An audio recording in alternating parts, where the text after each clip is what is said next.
पाऊलदोणा येथील कुंभारटोली परिसरात बिबट्याचा वावर आढळून आल्याने नागरिकांमध्ये भीतीचे वातावरण निर्माण झाले आहे.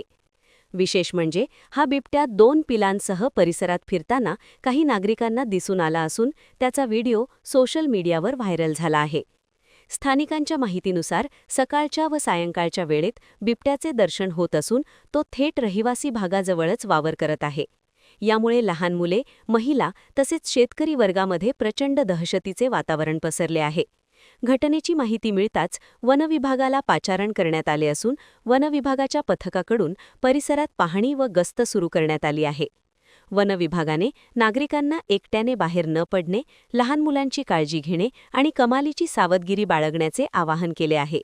दरम्यान वनविभागाने लवकरात लवकर या बिबट्याचा बंदोबस्त करून नागरिकांना भयमुक्त करावे अशी मागणी आता जोर धरू लागली आहे. प्रतिनिधी राधाकिसन चुटे, NTV न्यूज मराठी, गोंदिया.